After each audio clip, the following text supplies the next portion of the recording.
Students, हम discuss करेंगे important news के बारे में और उससे रिलेटेड जो इन्फॉर्मेशन है हमारी यूपीएससी के एग्जाम के पर्सपेक्टिव से इम्पोर्टेंट, उसको हम यहाँ पे डिस्कस करेंगे। First news is regarding the Arabian Sea के बारे में है। Students, northern part of Arabian Sea के अंदर एक शिप का जो हाईजैकिंग का जो अटेम्प्ट है वो देखने के लिए मिला। उस हाईजैकिंग की जो इन्फॉर्मेशन है वो रिसीव होने के बाद में इंडियन नेवी के द्वारा अपना जो मैरीटाइम पेट्रोल एयरक्राफ्ट है उसको वहां पे डिप्लॉय किया गया। इसके अलावा जो मार्कोस यूनिट है, जो कमांडो यूनिट आपको देखने के लिए मिलती है, उसको भी वहां पे डिप्लॉय किया गया। आप देखिए कि जो मार्कोस यूनिट है उसको इसी वजह से क्रिएट किया गया था तो जो सी हाईजैकिंग है, सी पायरेसी के जो इंसिडेंट्स हैं उसको उनके द्वारा डील किया जा सके। तो मार्कोस कमांडो यूनिट के द्वारा जो हाईजैकिंग का जो अटेम्प्ट है उसको कंप्लीटली एलिमिनेट कर दिया गया northern part of Arabian Sea के अंदर में। स्टूडेंट्स, अगर हम डिस्कस करें लास्ट 1-2 मंथ के बारे में, तो आप देखिए कि लास्ट 1-2 मंथ के अंदर में चाहे रेड सी का रीजन हो, गल्फ ऑफ आदेन का रीजन हो या अरेबियन सी का रीजन हो, वहां पे शिप्स के ऊपर जो अटैक है वो कंटिन्यूस इंक्रीज हुए हैं। अगर हम इंडिया के पर्सपेक्टिव से ही डिस्कस करें तो आप देखिए कि दिसंबर 2023 के समय में 3 ऐसी शिप हैं जिनके ऊपर जो अटैक है वो कैरी आउट किया गया जो इंडिया के लिए आने वाली थी। इसके अंदर एक तो आपको माल्टा नाम का जो कंट्री है उससे रिलेटेड शिप है वो देखने के लिए मिलेगा। माल्टा नाम का जो कंट्री है वो कहाँ पे सिचुएटेड है? मेडिटेरियन सी के अंदर आपको देखने के लिए मिलेगा। लीबिया का जो नॉर्दर्न पार्ट है वहां पे ये जो माल्टा नाम का जो कंट्री है वो वहां पे सिचुएटेड है। इसके अलावा गिबोन नाम का जो कंट्री है, गिबन नाम का जो कंट्री है जो सिचुएटेड है अफ्रीका के अंदर में, तो उससे रिलेटेड कुछ शिप था जिनके ऊपर अटैक किया गया जो इंडिया के लिए आने वाले थे। आप देखिए कि ड्रोन से यहाँ पे जो अटैक है उसको कैरी आउट किया गया था। अगर हम बात करें स्टूडेंट्स रेड सी के बारे में, तो आप देखें कि इजराइल के ऊपर हमास के द्वारा अटैक किया गया था 7 अक्टूबर के दिन के अंदर में। और उस 7 अक्टूबर के बाद में इजराइल के द्वारा काउंटर अटैक किया गया हमास का जो डोमिनेटिंग एरिया है जिसको कि हम गाजा स्ट्रिप के रूप से जानते हैं। तो आप देखिए कि गाजा स्ट्रिप के अंदर बाद में जो सिविलियन पॉपुलेशन है उसके ऊपर भी अटैक आपको देखने के लिए मिला। उनके जो डेथ के जो नंबर्स हैं, सिविलियंस के जो डेथ के नंबर्स हैं, वो कंटिन्यूस वहां पे इंक्रीज हुए। उसके बाद में ईरान के द्वारा एक रिबेलियन ग्रुप है जिसको यहाँ पे बैक किया जाता है, जिसको कि हम होती रिबेलियंस के रूप से जानते हैं। और होती रिबेलियंस का जो डोमिनेशन है वो आपको यमन के अंदर देखने के लिए मिलेगा।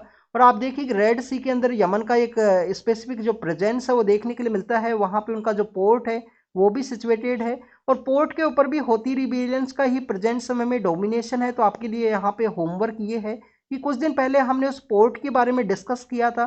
तो यमन का वो कौन सा पोर्ट है जिसके ऊपर होती रिबेलियंस का प्रेजेंट समय में कब्जा है, तो उसके बारे में आप कमेंट सेक्शन के अंदर बताना। तो यहाँ पे होती रिबेलियंस के द्वारा इस तरीके से जो शिप्स है उनको रेड सी के अंदर टारगेट किया गया जिससे कि इजराइल के द्वारा जो सीज फायर है उसको कैरी आउट किया जा सके, सिविलियन पॉपुलेशन है उसको टारगेट ना किया जा सके गाजा स्ट्रिप के रीजन के अंदर में। आप देखिए कि यूनाइटेड स्टेट ऑफ अमेरिका के द्वारा रेड सी के अंदर जो सी लाइन ऑफ कम्युनिकेशन है उसको सिक्योर किया जा सके, उसके रिगार्डिंग में एक जॉइंट पेट्रोलियम ग्रुप है जिसको कॉन्स्टिट्यूट किया गया। उस ग्रुप का मेन रीजन यही था कि यहाँ पे जो सी लाइन ऑफ कम्युनिकेशन है उसके ऊपर कोई भी तरीके का जो अटैक है वो ना देखने के लिए मिले। उस पोर्ट के रीजन से भी यहाँ पे होती रिबेलियंस के द्वारा जो अटैक है वो ना कैरी आउट किया जा सके किसी भी शिप के ऊपर में। स्टूडेंट्स, आपको यहाँ पे एक इन्फॉर्मेशन होनी चाहिए कि यूएसए के द्वारा जो ग्रुप बनाया गया था सी लाइन ऑफ कम्युनिकेशन को सिक्योर करने के रिगार्डिंग में, जॉइंट पेट्रोलियम को जो कैरी आउट करने के परस्पेक्टिव से, आप देखिए कि किसी भी मिडिल ईस्ट का जो कंट्री है, किसी भी अरेबियन पेनिनसुलर जो कंट्री है या नॉर्दर्न अफ्रीका का जो कंट्री है उसके द्वारा उसको ज्वाइन नहीं किया गया।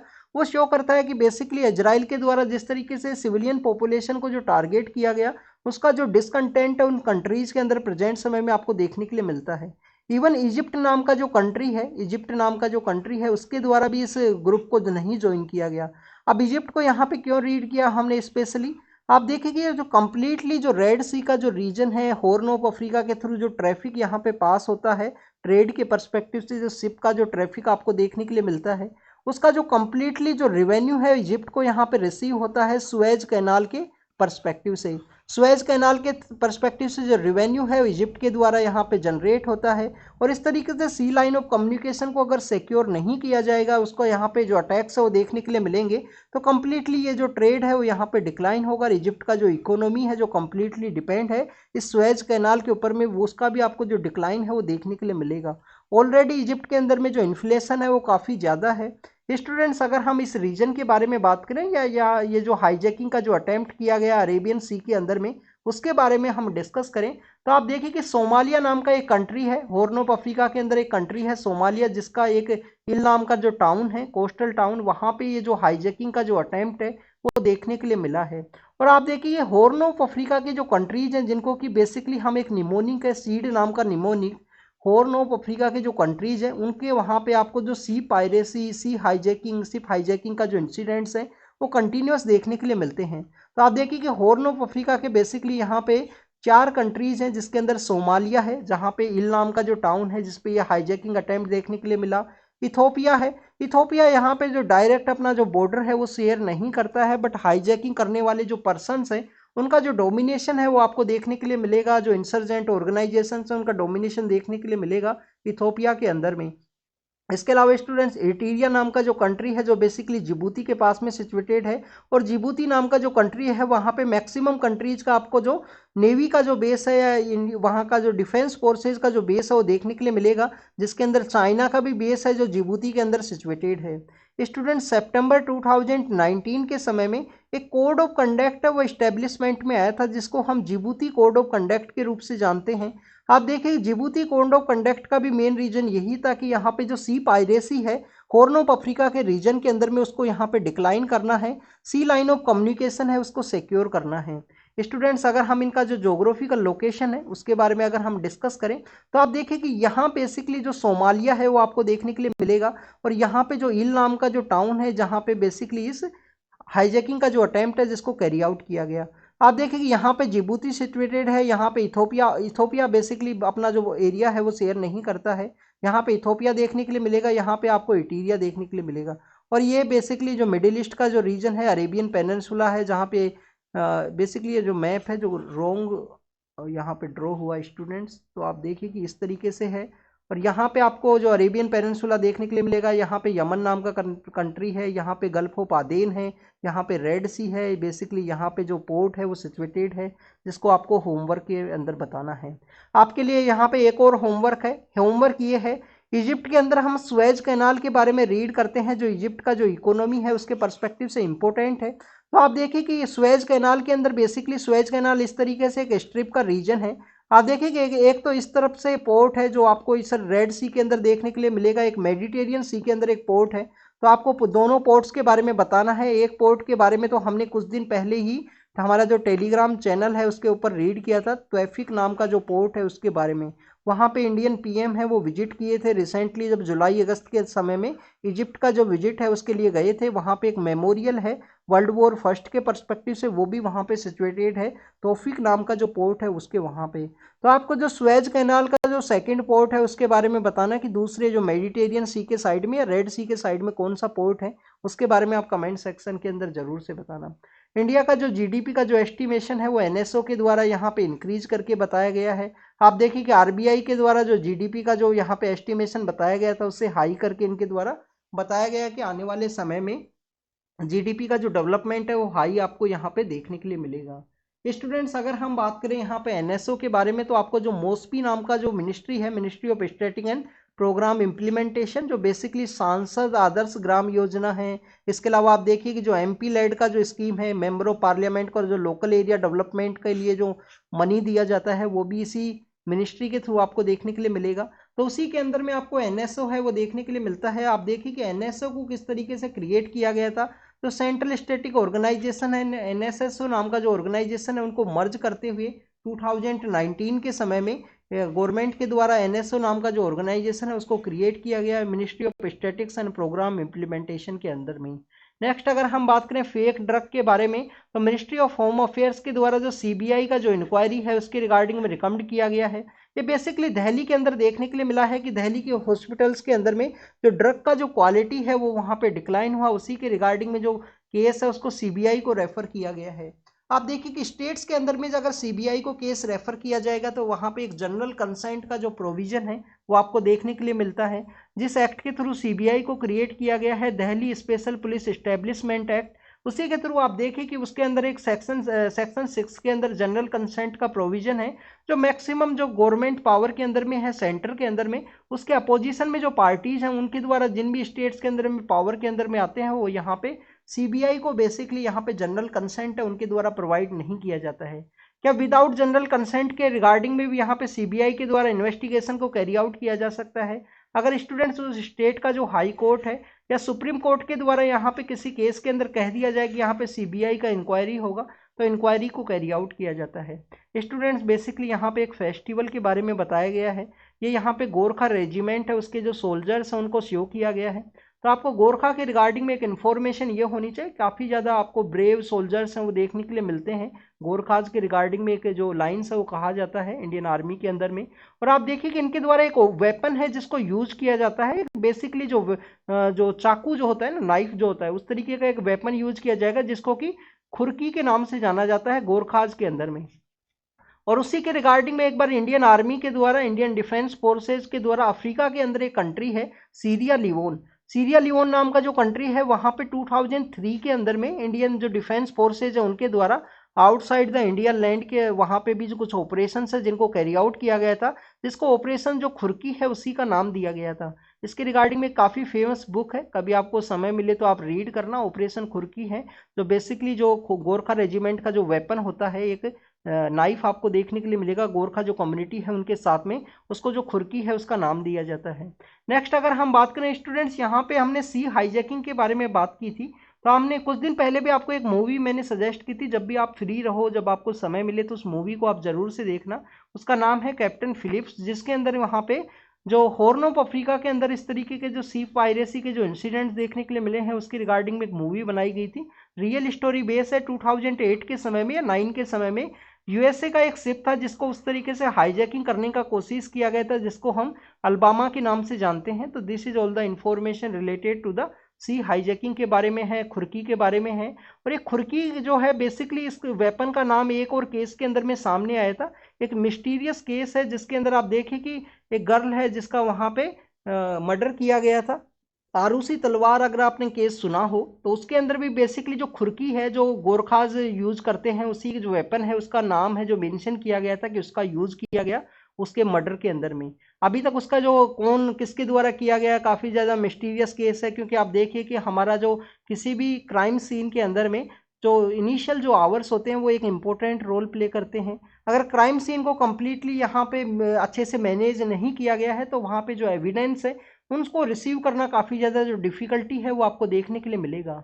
नेक्स्ट अगर हम बात करें स्टूडेंट्स मद्रास हाई कोर्ट के बारे में है।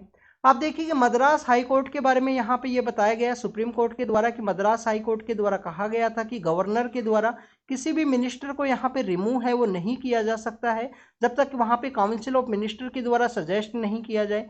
आप देखिए कि तमिलनाडु के अंदर एक गवर्नर है जिनके ऊपर कुछ एलिगेशंस लगे कि उनके द्वारा पैसे लेके जो जॉब है वो दिया गया है, कुछ करप्शन के जो एलिगेशंस है वो भी लगे हैं। तो उस मिनिस्टर को बेसिकली ईडी के द्वारा भी वहाँ पे इंक्वायरी है वो किया गया था।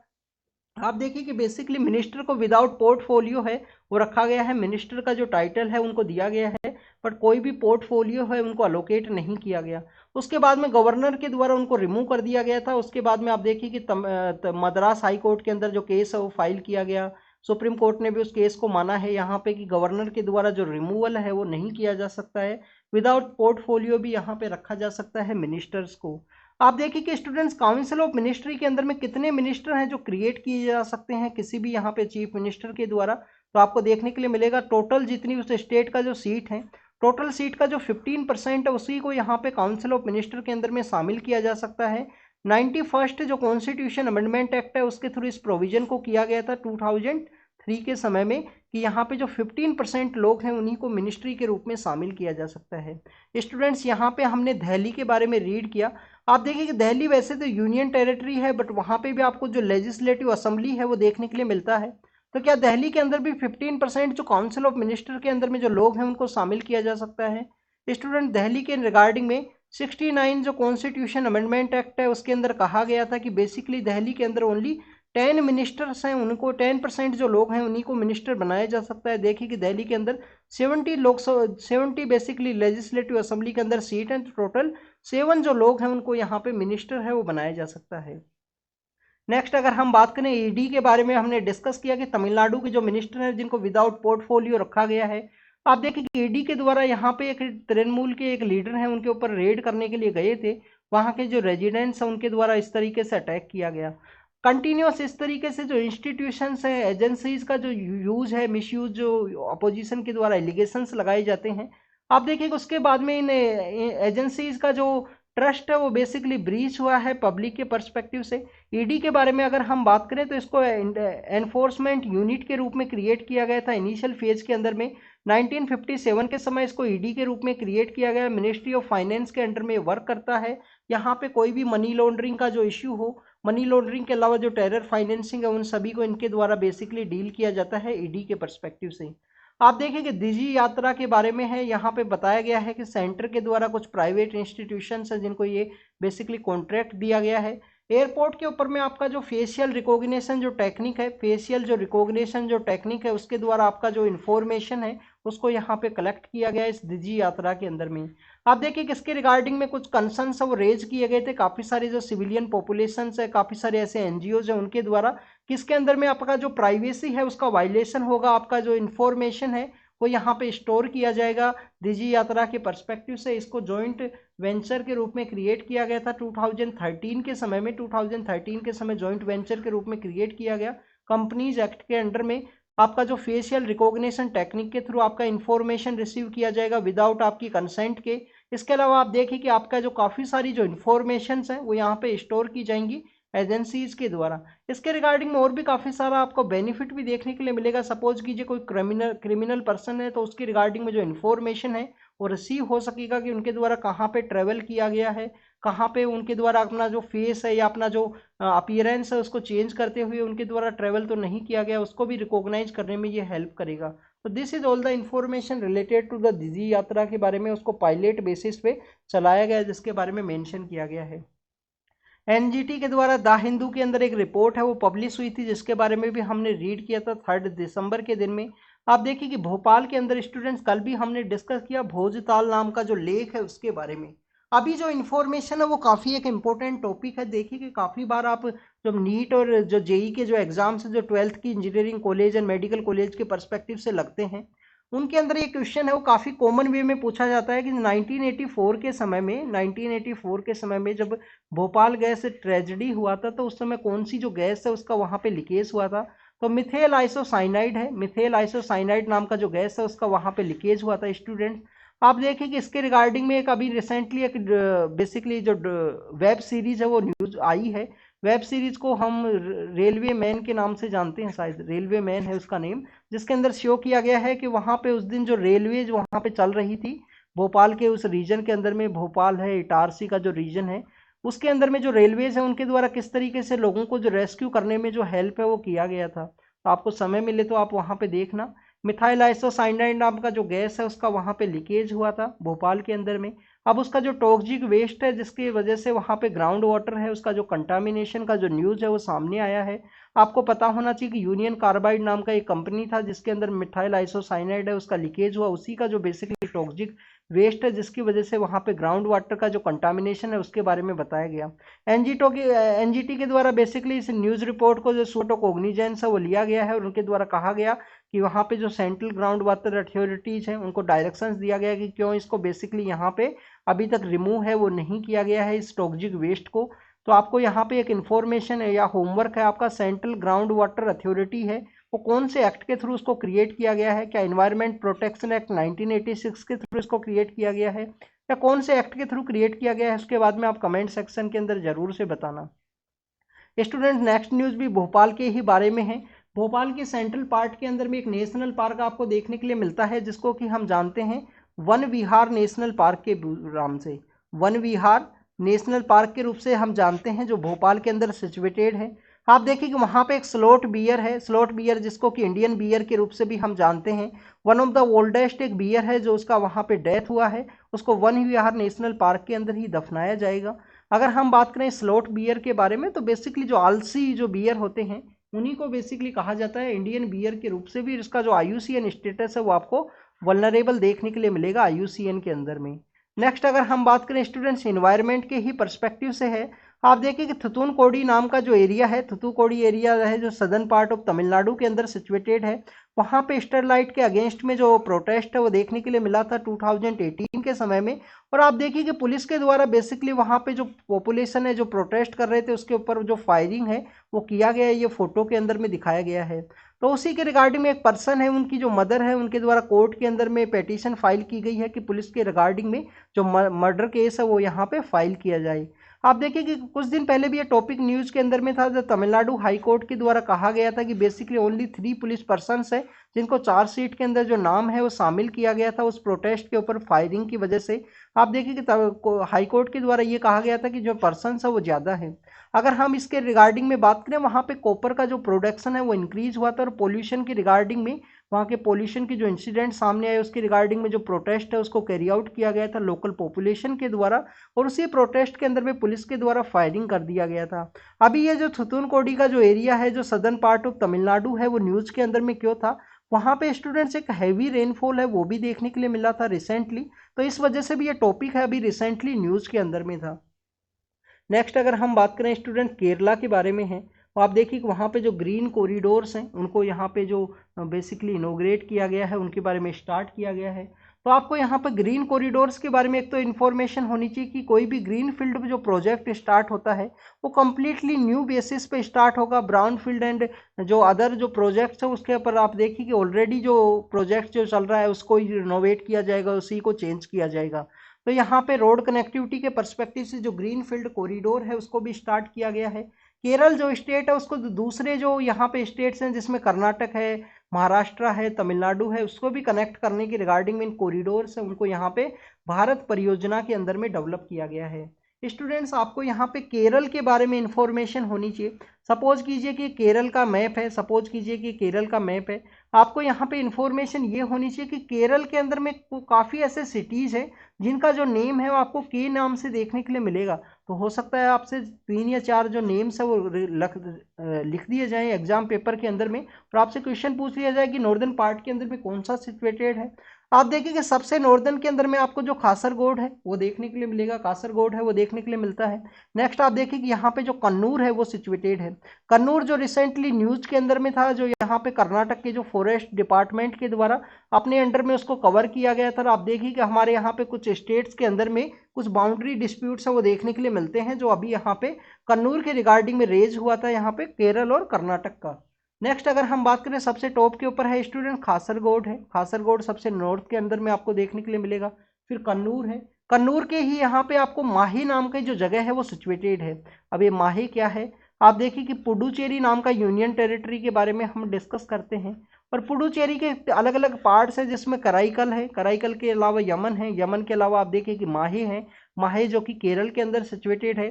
कराईकल एंड पुडुचेरी कहाँ पे सिचुएटेड है, वो आपको तमिलनाडु के अंदर देखने के लिए मिलेगा, और यमन नाम का जो सिटी है, यमन नाम की जो जगह है वो आंध्र प्रदेश के अंदर में सिचुएटेड है। फर्स्ट इज कासरगोड, सेकंड अगर हम बात करें कन्नूर है, कन्नूर के अंदर ही माहे सिचुएटेड है।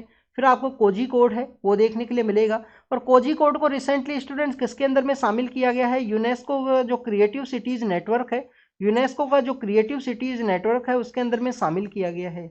आप देखिए कि कोझीकोड के अलावा जो ग्वालियर नाम का जो सिटी है उसको भी शामिल किया गया है म्यूजिक की कैटेगरी के अंदर में, यूनेस्को क्रिएटिव सिटीज नेटवर्क के अंदर में। और एक कोझीकोड को किसके अंदर में शामिल किया गया, लिटरेचर के पर्सपेक्टिव से, और लिटरेचर के पर्सपेक्टिव से शामिल होने वाली फर्स्ट हमारी इंडिया की सिटी है जिसको यूनेस्को का जो क्रिएटिव सिटीज़ नेटवर्क है उसके अंदर में शामिल किया गया। इसके अलावा स्टूडेंट्स उस क्रिएटिव सिटी नेटवर्क के अंदर में जयपुर है, चेन्नई है, बनारस है, आपको श्रीनगर आपको देखने के लिए मिलेगा, हैदराबाद है, मुंबई है, ऐसी जो सिटीज़ है वो भी उस नेटवर्क के अंदर में प्रेजेंट समय में है। इसके अलावा स्टूडेंट्स अगर हम बात करें कोझीकोड के बारे में, आपको कोझीकोड के साउथ के अंदर में आपको जो कोची नाम का जो सिटी है वो देखने के लिए मिलेगा, जो काफ़ी फेमस सिटी है। उसका जो एयरपोर्ट है वो कम्प्लीटली वहाँ पे सोलार के ऊपर बेस है, सोलार के ऊपर ही वो वर्क करता है। नेक्स्ट आप देखिए कि कोझीकोड है, इसके सदर्न पार्ट के अंदर में, सदर्न पार्ट में आपको कोटायम देखने के लिए मिलेगा। सदर्न पार्ट के अंदर में कोटायम नाम की जो जगह है वो क्यों न्यूज़ के अंदर है स्टूडेंट्स, कोटायम आप देखिए कि रबर का जो बोर्ड है, रबर बोर्ड है, रबर बोर्ड का यहाँ पे हेडक्वार्टर है वो सिचुएटेड है। इसके अलावा नेक्स्ट सदर्न पार्ट के अंदर आपको कोटायम नाम का सिटी देखने के लिए मिलता है, और कोटायम के बाद में आपको देखने के लिए मिलेगा कोलम, कोलम। और जो केरल का जो यहाँ पे जो कैपिटल है जिसको कि हम त्रिवेंद्रपुरम के नाम से जानते हैं, वो कंप्लीटली सदर्न पार्ट के अंदर सिचुएटेड है। केरल का जो कैपिटल है त्रिवेंद्रपुरम। आपके लिए केरल के पर्सपेक्टिव से होमवर्क ये है कि केरल के अंदर 3 रामसर साइट्स हैं। उन रामसर साइट्स के बारे में आप कमेंट सेक्शन के अंदर बताना अगर आपको समय मिले तो। नेक्स्ट अगर हम बात करें यहाँ पे स्टाम्प के बारे में है बेसिकली स्टूडेंट्स, तो पोस्टल स्टाम्प्स के बारे में है। कर्नाटक के अंदर दिखाया गया है कि वहाँ पे पोस्टल स्टाम्प्स का जो कैंप है जिसके अंदर स्कूल चिल्ड्रंस है वो विजिट हुए हैं। आप देखिए कि 2018 के समय हमारी गवर्नमेंट के द्वारा एक दीनदयाल स्पर्श योजना है, उसको भी वहाँ पे स्टार्ट किया गया था। दीनदयाल स्पर्श योजना, दीन दयाल स्पर्श योजना है जिसको स्टार्ट किया गया था गवर्नमेंट के द्वारा। अब ये स्पर्श योजना है क्या? बेसिकली स्पर्श योजना के थ्रू जो फिलाटेली का जो कॉन्सेप्ट है उसको प्रमोट करने के रिगार्डिंग में चिल्ड्रंस के अंदर इस स्कीम है जिसको स्टार्ट किया गया।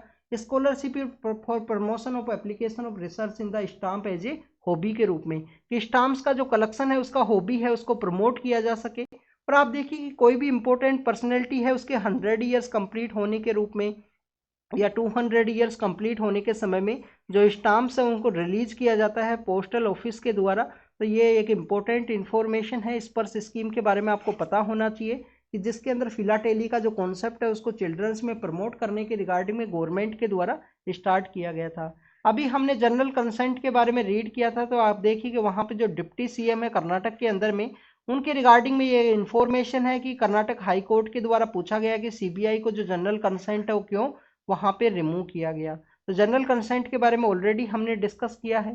पैलियोलिथिक को टूल्स हैं वो वहाँ पे मिले हैं। बेसिकली अगर हम बात करें आंध्र प्रदेश का जो रीजन है वहाँ पे ये पैलियोलिथिक जो टूल्स हैं वो देखने के लिए मिले हैं। क्वार्टजाइट नाम के जो टूल्स हैं उसके उसके बने हुए हैं। आप देखिए कि यहाँ पे हैंड एक्स हैं, हैंड एक्स हैं वो काफ़ी ज़्यादा संख्या के अंदर में पाए जाते हैं। चेन्नई का जो रीजन है या जो मद्रास कल्चर के रूप से हम उसको जानते हैं उस रीजन के अंदर में 1863 के समय जब ईस्ट इंडिया कंपनी का डोमिनेशन हुआ करता था तो उनके भी द्वारा बेसिकली चेन्नई के आसपास का जो रीजन है वहाँ पे आप देखिए कि अट्टीराम पक्कम नाम का अट्टीराम पक्कम नाम की जो जगह है वहाँ पे हैंड एक्स का जो इंडस्ट्री है उसके बारे में बताया गया था। और इस तरीके के काफ़ी बार जो क्वेश्चन है वो पूछ भी लिए जाते हैं स्टूडेंट। 2023 के प्रीलिम्स के अंदर भी एक क्वेश्चन है वो पूछा गया था। बेसिकली यहाँ पे 3 पर्सन्स हैं जो ईस्ट इंडिया कंपनी के एरा के समय के ही थे और उनके द्वारा जो हिस्टोरिकल जो वर्क है उसको कैरी आउट किया गया था। वो द हिंदू के अंदर मेंशन थे 2022 के समय में, बट वो काफ़ी माइन्यूट इन्फॉर्मेशन है। इस तरीके से आप इन्फॉर्मेशन है उसको याद नहीं कर सकते हो, और जो हिंदू के पेपर के अंदर में कहीं न्यूज के अंदर उसको मेंशन है तो आपको याद होना मुश्किल है। नेक्स्ट यहाँ पे एग्जामिनेशन सिस्टम के अंदर चेंज करने के बारे में डिस्कस किया गया है। तो आप देखिए कि स्टूडेंट्स यहाँ पे बताया गया कि इंडिया के अंदर 1100 के आसपास जो यूनिवर्सिटी हैं वो देखने के लिए मिलती हैं। 50,000 के आसपास यहाँ पे कॉलेज हैं। 1700 के आसपास आप देखिए ऑटोनोमस आपको जो इंस्टीट्यूशंस है वो देखने के लिए मिलते हैं। और 40.15 मिलियन के आसपास जो स्टूडेंट्स हैं वो यहाँ पे कंटिन्यूस एग्जामिनेशन है उन प्रोसेस के अंदर में अपीयर होते हैं। और 60,000 के आसपास यहाँ पे बताया गया है कि स्कूल बोर्ड्स के जो चिल्ड्रंस है वो भी यहाँ पे अपीयर होंगे 60 जो अलग अलग स्कूल बोर्ड्स हैं उनके अंदर में। तो उसी के पर्सपेक्टिव से ये बताया गया है कि एग्जामिनेशन प्रोसेस है उसको कंटिन्यूस यहाँ पे रिवॉल्व करने का समय है, कंटिन्यूस उसको चेंज करने का समय है। अगर यहाँ पे कंप्लीटली किसी भी एक चिल्ड्रन है या किसी भी एक इंस्टीट्यूशन को पता लगता है कि यहाँ पे एग्जामिनेशन इस तरीके से कंडक्ट कराया जाएगा, इस तरीके से आप हाईएस्ट मार्क्स है उनको रिसीव कर सकते हो, तो बेसिकली जो रोट लर्निंग का जो कॉन्सेप्ट है उसको ये प्रमोट करेगा। रोट लर्निंग के कॉन्सेप्ट के साथ ही आप देखिएगा अगर सीक्रेसी है विदाउट प्रॉपर जो चेक एंड बैलेंस और ऑडिट को यहाँ पे लीड नहीं किया गया तो एग्जामिनेशन इंस्टीट्यूशंस के अंदर में जो स्कैंडल है उसको ये प्रमोट करता है। तो उसी के रिगार्डिंग में यहाँ पे डिस्कस किया गया है कि कैसे हमारा जो एग्जामिनेशन जो कॉन्सेप्ट्स है उनको यहाँ पे इम्प्रूव किया जा सके। इसके अंदर में कहा गया कि जो असेसमेंट का जो क्वालिटी है उसको इम्प्रूव करने का जो समय है वो समय समय पे उसको किया जाए। एक्सटर्नल जो ऑडिट है उसको यहाँ पे कंडक्ट करवाया जाए। एक्सटर्नल ऑडिट के थ्रू यहाँ पे इंफॉर्मेशन है उसका एनालिसिस किया जाए और लर्निंग आउटकम के ऊपर स्पेशल फोकस देने के बारे में बात की गई है, जिससे कि एग्जामिनेशन सिस्टम को कंटिन्यूस अगर हम यहाँ पे इवोल्व करेंगे तो बेसिकली यहाँ पे जो चिल्ड्रंस हैं उनके लिए भी सही होगा। वो भी यहाँ पे बेटर वे में अपने आप को प्रिपेयर करेंगे। कंटिन्यूस असेसमेंट के थ्रू में हर एक फेज का जो इम्पोर्टेंस है उसको यहाँ पे ध्यान देने के बारे में बात की गई है एग्जामिनेशन सिस्टम के बारे में। Next is regarding the DGP, जो कॉन्सेप्ट डीजीपीज का जो मीटिंग है उसके बारे में है। राजस्थान के अंदर ये डीजीपीज का जो मीटिंग है वो चल रही है। आप देखिए कि जब से 2014 से जो न्यू गवर्नमेंट है वो पावर के अंदर में आई, उनके द्वारा बेसिकली जो स्टेट के जो पुलिस के जो हेड होते हैं डीजीपी एंड एसपी, उनका एक मीटिंग है जिसको ऑर्गेनाइज किया जाता है कंट्री के अंदर में। पहले जो मीटिंग है उसको दिल्ली के अंदर ही ऑर्गेनाइज किया जाता था, बाद से जो डीजीपी की जो मीटिंग्स हैं उनको कंट्री के जो अलग अलग पार्ट्स हैं उनके अंदर में यहाँ पे चेंज किया गया कि वहाँ पे उनको ऑर्गेनाइज किया जा सके। आप देखिए कि गुवाहाटी के अंदर भी मीटिंग ऑर्गेनाइज हुई है, डीजीपीज का मीटिंग चंडीगढ़ के अंदर भी ऑर्गेनाइज हुआ है, even the Rann of Kutch का जो रीजन है वहाँ पे भी डीजीपीज का जो मीटिंग है वो ऑर्गेनाइज हुआ। यहाँ पे बेसिकली डिस्कस यही किया जाता है पुलिस जो सब्जेक्ट है उसके बारे में, कि कैसे जो नए क्रिमिनल लॉज है उसके रिगार्डिंग में जो पुलिस है उसको ट्रेनिंग को कैरी आउट करना है। प्रेजेंट समय का जो मीटिंग है उसके अंदर ये डिस्कस किया गया। इसके अलावा अगर हम बात करें डीजीपीज एसपी और आईजीज का जो मीटिंग है उसके अंदर डिस्कशन बेसिकली क्रिमिनल सिस्टम को किस तरीके से रिफॉर्म किया जा सके, नए जो यहाँ पे जो इश्यूज है उनको किस तरीके से डील करने का जरूरत है, उसी के बारे में यहाँ पे डिस्कस किया गया है इस डीजीपीज मीटिंग के अंदर में। स्टूडेंट्स अगर हम बात करें डीजीपीज के अपॉइंटमेंट प्रोसेस के बारे में तो आपको पता होना चाहिए कि 2018 के समय में सुप्रीम कोर्ट के द्वारा यूपीएससी को बेसिकली जो इंटरव्यू का जो क्राइटेरिया है वो दिया गया है कि किसी भी स्टेट के द्वारा बेसिकली यहाँ पे जो 5 पर्सन्स हैं उनका जो लिस्ट है उसको सेंड किया जाएगा। उसके बाद में यूपीएससी के द्वारा उनका इंटरव्यू कंडक्ट करवाया जाएगा और इंटरव्यू के बारे में बताया जाएगा कि यहाँ पे ये 3 पर्सन्स है, उसमें से किसी आप एक पर्सन को डीजीपी के रूप में अपॉइंट कर सकते हो। कुछ स्टेट गवर्नमेंट्स के द्वारा वहाँ पे कंटिन्यूस प्रोटेस्ट भी किया गया, कंटिन्यूस उसको अपोज भी किया गया कि आप देखिए कि पुलिस जो सब्जेक्ट है वो किसका है, स्टेट लिस्ट के अंदर में आता है। और पुलिस सब्जेक्ट के अंदर इस तरीके से यूपीएससी जैसे इंस्टीट्यूशंस के थ्रू जिसमें सेंटर का डोमिनेशन है उनके द्वारा यहाँ पे पुलिस सब्जेक्ट के अंदर इंटरवेन है वो किया गया है। नेक्स्ट अगर हम बात करें स्टूडेंट डीजीपीज के बारे में तो रिसेंटली सुप्रीम कोर्ट के द्वारा भी एक जजमेंट दिया गया था, उसके अंदर कहा गया था कि काफ़ी बार यहाँ पे एडिशनल डीजीपी है उन्हीं को ही डीजीपी के रूप में एक्टिंग डीजीपी का जो पोस्ट है वो दे दिया जाता है और कंटिन्यूस उनको एक्सटेंशन है वो दिया जाएगा, जिससे कि यूपीएससी के द्वारा जो लिस्ट दिया गया है उसको यहाँ पे कंटिन्यूस नेग्लेक्ट किया जा सके। तो उसके रिगार्डिंग में सुप्रीम कोर्ट का जो जजमेंट था कि स्टेट्स को यहाँ पे जो कंटिन्यूस एक्सटेंशन है वो नहीं दे सकते हो किसी भी एक्टिंग डीजीपी है उसके रिगार्डिंग में। नेक्स्ट अगर हम बात करें ईवीएम वीवीपैट के बारे में है, आप देखिए ईवीएम के बारे में आपको इन्फॉर्मेशन पता होनी चाहिए। फ्री एंड फेयर जो इलेक्शन प्रोसेस है उसके रिगार्डिंग में इस प्रोसेस को ऐड किया गया था ईवीएम को हमारे इलेक्शन सिस्टम के अंदर में। और वोटर वेरीफाइड जो पेपर ऑडिट ट्रेल है इसको 2013 के समय में एक ट्रायल बेसिस के अंदर में जो नागालैंड है वहाँ पे इसको यूज किया गया था, नागालैंड के अंदर में ट्रायल बेसिस के ऊपर यूज किया गया। फिर 2018 में असेंबली इलेक्शंस के अंदर वीवीपैट को यूज किया गया। और आप देखिए वीवीपैट को उसके बाद में 2019 का जो हमारा जनरल इलेक्शन हुआ था लोकसभा का उसके अंदर फर्स्ट टाइम यूज किया गया था। वीवीपैट क्या है कि आपका ईवीएम मशीन का साथ में जो वोटिंग मशीन है उसी के साथ में एक मशीन लगाई जाएगी। ये सपोज कीजिए यहाँ पे एक पेपर ऑडिट ट्रेल है वो सामने आएगा जब आप वोट को कास्ट करोगे, जिस पर्सन को आपने वोट दिया है उसका जो नेम है और उसके अलावा आप देखिएगा उसका जो सिंबल है वो बेसिकली इस पेपर ऑडिट ट्रेल के अंदर में देखने के लिए मिलेगा। इन पेपर ऑडिट ट्रेल्स को यहाँ पे एग्जामिन भी किया जाता है, रैंडम बूथ जो हैं उनका जो वीवीपैट है उसको एग्जामिन किया जाता है। वो 100% मैच हुआ था ऐसा इलेक्शन कमीशन के द्वारा बेसिकली अपनी रिपोर्ट के अंदर बताया गया था सुप्रीम कोर्ट के अंदर में। तो ये वीवीपैट है हमारे इलेक्शन प्रोसेस को कंटिन्यूस फेयर वे में कंडक्ट करने के पर्सपेक्टिव से है। ईवीएम के बारे में भी आपको इन्फॉर्मेशन होनी चाहिए, 1988 के समय उसको क्रिएट किया गया था। आप देखिए कि केरल के अंदर फर्स्ट टाइम इसका यूज है वो आपको देखने के लिए मिलता है। ईवीएम के अंदर जो नोटा का जो कॉन्सेप्ट है वो कब ऐड किया गया है, नन ऑफ द अबाउ, जो अगर किसी भी कैंडिडेट उनको पसंद नहीं है तो पर्सन के द्वारा 2013 के समय में आप देखिए कि PUCL versus Union of India case है, PUCL versus Union of India case है जिसके अंदर भी नोटा का जो कॉन्सेप्ट है उसको ऐड किया गया था।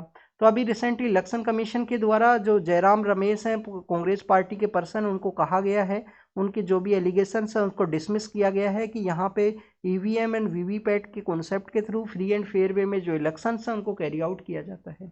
आप देखिए कि आप अगर एग्जामिनेशन को यहाँ पे क्लियर नहीं करते हो तो आप हो सकता है कि बता दो कि एग्जाम के अंदर में करप्शन होता है या इस तरीके के इंसिडेंट्स बता सकते हो। बट अगर आपका एग्जामिनेशन को क्लियर करना है किसी भी एग्जाम को तो आपको अपना जो स्ट्रेटजी है उसमें रिफॉर्म करने का ज़रूरत है, अच्छे से मेहनत करनी होती है।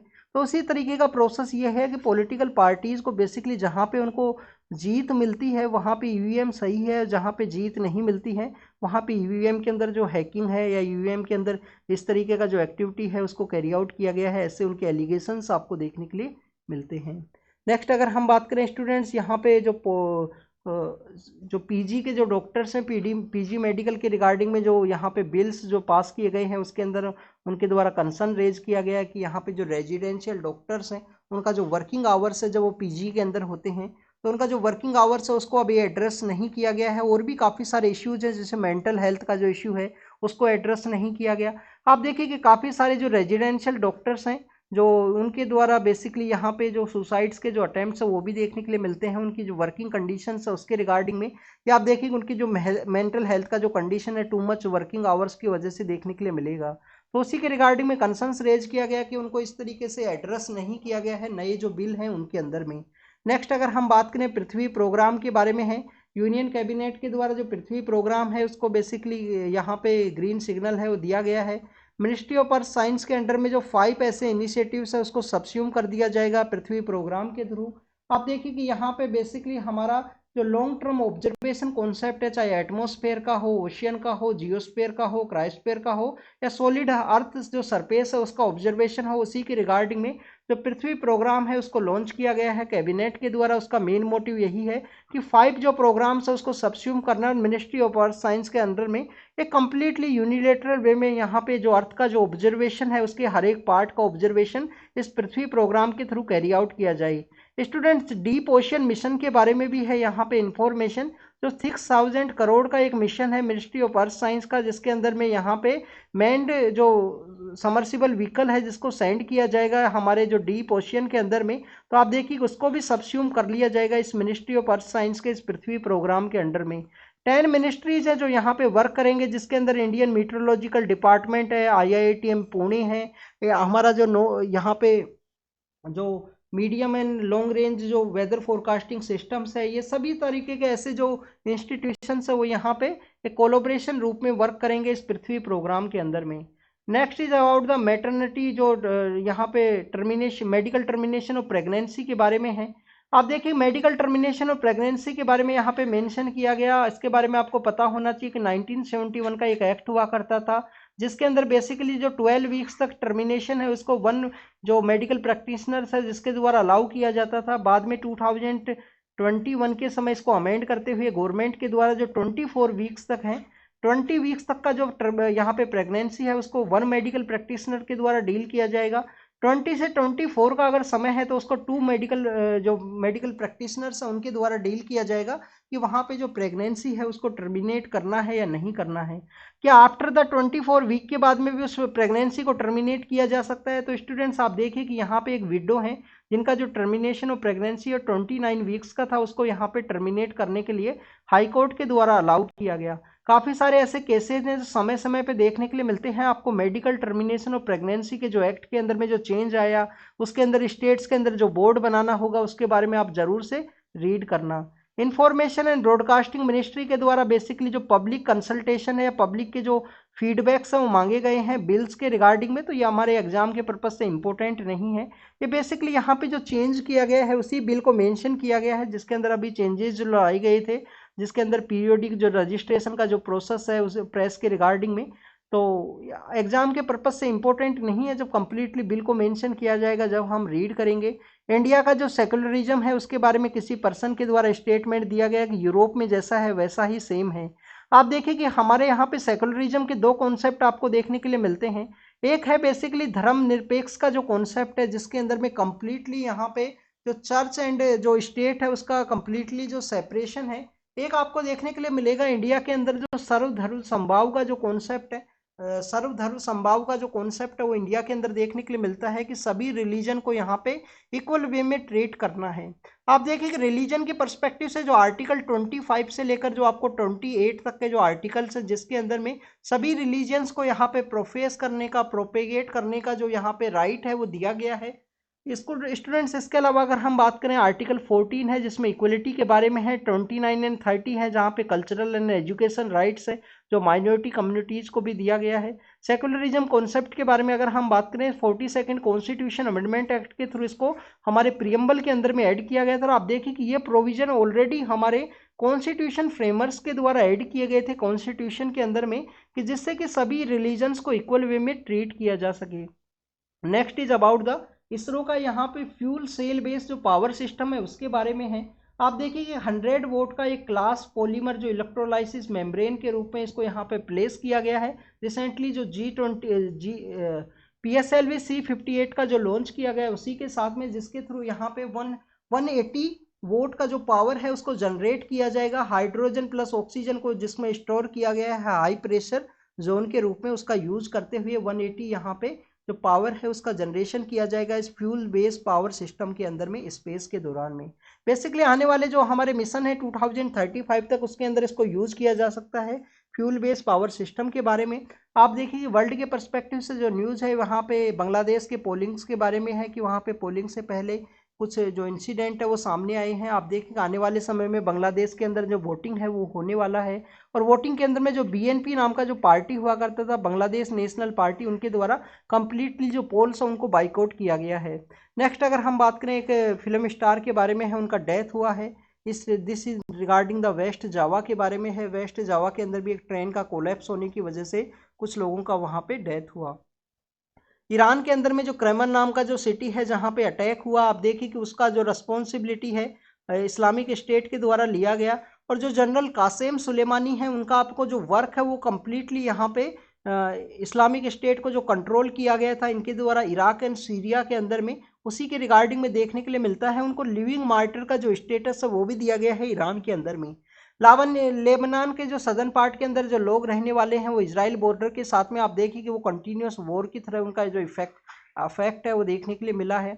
अभी कुछ दिन पहले लेबनान के अंदर ही जो बैरूत का जो रीजन है वहाँ पे एक हमास के जो लीडर हुआ करते थे उनका भी बेसिकली जो डेथ हुआ है उसका भी न्यूज़ हमने रीड किया था। नेक्स्ट अगर हम बात करें इजराइल की वॉर के बारे में है, कंटिन्यूस यहाँ पे जो बैटल है वो गाजा स्ट्रिप के अंदर देखने के लिए मिला है। नॉर्दर्न कोरिया के द्वारा सदर्न कोरिया के अंदर जो आर्टिलरी है वो फायर किया गया है। तो this is all the information related to the world के पर्सपेक्टिव से जो न्यूज़ मेंशन थे उनके बारे में हमने डिस्कस किया। तो स्टूडेंट्स ये आज का हमारा न्यूज़पेपर डिस्कशन था। जो भी इंपॉर्टेंट इन्फॉर्मेशन आपको मिली हो उसको नोट डाउन कीजिए, उसको रिवाइज कीजिए, और कंटिन्यूस आप प्रैक्टिस करोगे ना स्टूडेंट्स तो आपको यहाँ पे आप सपोज कीजिए 2-3 मंथ्स तक आप कंटिन्यूस न्यूज़पेपर को अच्छे से डेडिकेटेड वे में फॉलो कीजिए। आपका जो नॉलेज बेस है ऑटोमेटिकली यहाँ पे इम्प्रूव होगा, तो आपको नॉलेज बेस इम्प्रूव करने में हेल्प करेगा न्यूज़पेपर। उसको कंटिन्यूस अच्छे से डेडिकेटेड वे में रीड कीजिए। Thank you students, thank you very much.